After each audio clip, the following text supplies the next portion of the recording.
Seat നിർണയവുമായി ബന്ധപ്പെട്ട് വയനാട് കോൺഗ്രസിനുള്ളിൽ വലിയ പ്രതിസന്ധി നിലനിൽക്കുകയാണ്. ഇപ്പോഴാണ് മുതിർന്ന കോൺഗ്രസ് നേതാവ് ഗോകുൽദാസിന്റെ പ്രതികരണം വന്നിരിക്കുന്നത്.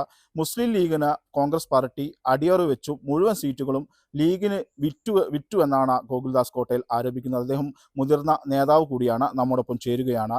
ഇത്തരത്തിൽ മുസ്ലിം ലീഗിന് മുന്നിൽ പാർട്ടി നേതൃത്വം പൂർണ്ണമായും കീഴടങ്ങിയെന്നാണോ താങ്കളുടെ ഒരു ആരോപണം?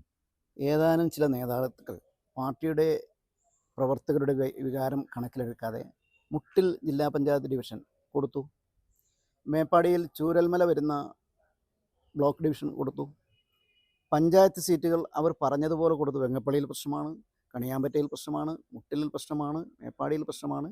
ഒട്ടുമിക്ക പഞ്ചായത്തുകളിൽ മുഴുവൻ കോൺഗ്രസ് പ്രവർത്തകർ വലിയ വികാരത്തോടുകൂടി മുന്നോട്ട് വരികയാണ്. വലിയ പ്രയാസമാണ് കോൺഗ്രസ് പ്രവർത്തകർക്കുണ്ടായിട്ടുള്ളത്. ഇതാരും ഒരുപക്ഷെ പറയാതിരുന്നാൽ ഇത് മുകളിൽ അറിയണമല്ലോ, ഈ കാര്യങ്ങൾ അറിയാതിരിക്കാൻ കഴിയില്ല. അതുകൊണ്ട് ഇത് വലിയ ചതിയാണ് പാർട്ടി പ്രവർത്തകരോട് ഇവർ ചെയ്തിരിക്കുന്നത്. അതിന് പല കാരണങ്ങളുണ്ട്. അവർക്കതിൻ്റെ ഒരു വലിയ ഈ പ്രയാസമൊന്നും, ഈ പ്രവർത്തകരുടെ പ്രയാസമൊന്നും ഉൾക്കൊള്ളേണ്ട ആളുകളല്ല അത്. പിന്നീട് വന്ന സീറ്റ് ഇപ്പം തോമാട്ടിയാൽ പോലെയുള്ള 30 അടങ്ങുന്ന തോമാട്ടിയാൽ പോലെയുള്ള സീറ്റ് അത് വിൽപ്പന കൂടി നടത്തുകയാണ്. അത് പെയ്ഡായിട്ട് വിൽക്കുകയാണ്. അത് ലീഗ് പറയുകയാണ് ഇന്നയാൾ സ്ഥാനാർത്ഥിയെന്ന്, ആ ആൾക്ക് സീറ്റ് കൊടുക്കുകയാണ്. ചെറുപ്പക്കാരെ മുഴുവൻ വാഷ് ഔട്ട് ചെയ്തിരിക്കുന്നു. തോൽക്കുന്ന അവിടെയും ഇവിടെയൊക്കെ വെച്ച്, ഏതൊക്കെ ബ്ലോക്കിലൊക്കെ വെച്ച് അങ്ങോട്ടും ഇങ്ങോട്ടൊക്കെ വെച്ച് അവരെയൊക്കെ ചെയ്തിരിക്കുന്നു. കഴിഞ്ഞ തവണ നമ്മളൊക്കെ ഇത്തവണ നമ്മൾ സീറ്റ് ചോദിച്ചില്ല. പക്ഷേ ഇനി മത്സരിക്കണോ വേണ്ടേ എന്നുള്ളത് ഇന്നിപ്പോൾ നാളെ നോമിനേഷന് മുമ്പായിട്ട് തീരുമാനിക്കാം.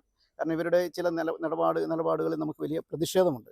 ഇത് മാത്രമല്ല, ജില്ലയിലെ ഈ പാർട്ടി പ്രവർത്തകരുടെ മറ്റു പ്രശ്നങ്ങളുമുണ്ട്. മറ്റു ചില പ്രശ്നങ്ങൾ നാളെ ഒക്കെ പറയാം എന്നുള്ളതും ഇപ്പോൾ അതിലേക്ക് കടക്കുന്നില്ല. വലിയ പ്രയാസം കോൺഗ്രസ് പാർട്ടിയുടെ പ്രവർത്തകർ നേരിടുന്നു. കണിയാമ്പറ്റയിലൊക്കെ ഇന്നലെ ഇന്നുമായിട്ട് വിളിച്ച പ്രവർത്തകർ പറയുന്നവർ കണ്ണുനീരോടെ പറയുകയാണ് എങ്ങനെയാണ് ചെയ്യുന്നത് എന്ന്. ഒരു മാന്യതയില്ലാത്ത രീതിയിൽ ലീഗിന് മുന്നിൽ മുട്ടുമടക്കുന്ന സാഹചര്യമാണ് കണ്ടത്. വലിയ പ്രതിഷേധം പാർട്ടിയുടെ പ്രവർത്തകർക്കിടയിലുണ്ട്. അത് പുറത്തു പറയണം എന്നുള്ളത്, അകത്ത് പറഞ്ഞിട്ട് ആർക്കും കേൾക്കാൻ സമയമില്ല. അതുകൊണ്ട് ഇത് പുറത്ത് പറഞ്ഞറിയുമ്പോൾ കേൾക്കുമല്ലോ, അവർ കേൾക്കട്ടെ എന്നുള്ള രീതിയിലാണ് പറയുന്നത്. അതായത് രാഹുൽ ഗാന്ധിക്കും പ്രിയങ്ക ഗാന്ധിക്കും ഒക്കെ വലിയ ഭൂരിപക്ഷം ലഭിച്ച ഒരു മണ്ഡലമാണ് ഇത്. ലീഗിന്റെ സ്വാധീനം കൊണ്ടാണെന്നുള്ളത് പുറത്ത് വലിയ സംസാരം ഉണ്ടായിരുന്നു. BJP അടക്കം ദേശീയ തലത്തിൽ ചർച്ചയാക്കിയിരുന്നു. അതുകൊണ്ടാണോ ഇപ്പോൾ ലീഗിന് മുന്നിൽ കോൺഗ്രസ് പാർട്ടി പൂർണ്ണമായി വയനാട് ജില്ലയിലേക്ക് അടക്കം കീഴടങ്ങുന്നത്? അതൊന്നുമല്ല. ലീഗിന് സ്വാധീനമൊക്കെ ഉണ്ട്, അത് തർക്കമില്ല. മുസ്ലിം ലീഗ് നല്ല സ്വാധീനമുള്ള മണ്ഡലമാണ്. അവർ UDFിൻ്റെ എന്താ പറയുക, വലിയ ഘടകമാണ്. അതിനൊന്നും യാതൊരു തർക്കം എന്നെ സംബന്ധിച്ചോളമില്ല. പക്ഷേ ഒരു മുന്നണി എന്ന് പറയുമ്പോൾ അതിൻ്റെ ഒരു മുന്നണി മര്യാദ, ഇതിനകത്ത് മുൻപുണ്ടായിരുന്ന നേതാക്കന്മാരൊക്കെ എടുത്തൊരു നിലപാടുണ്ട്. ഇവരോട് പറഞ്ഞു ബോധ്യപ്പെടുത്താൻ കഴിയണം. മുസ്ലിം ലീഗിൻ്റെ പ്രധാനപ്പെട്ട സമുന്നതരായ നേതാക്കന്മാരോട് സംസാരിച്ചത് രാമേന്ദ്ര മാഷ് ഇരുന്നപ്പോൾ, അതിനുശേഷം PK ഗോപാലൻ ഇരുന്നപ്പോൾ, ശ്രീ PV ബാലേന്ദ്രൻ കോൺഗ്രസിൽ ഇരുന്ന സമയത്ത്, ആ സമയത്തൊക്കെ ഞാൻ അന്നൊക്കെ പാർട്ടിയിൽ ഭാരവാഹിയായിട്ടുണ്ട്. ASU ജില്ലാ പ്രസിഡൻ്റായിട്ടും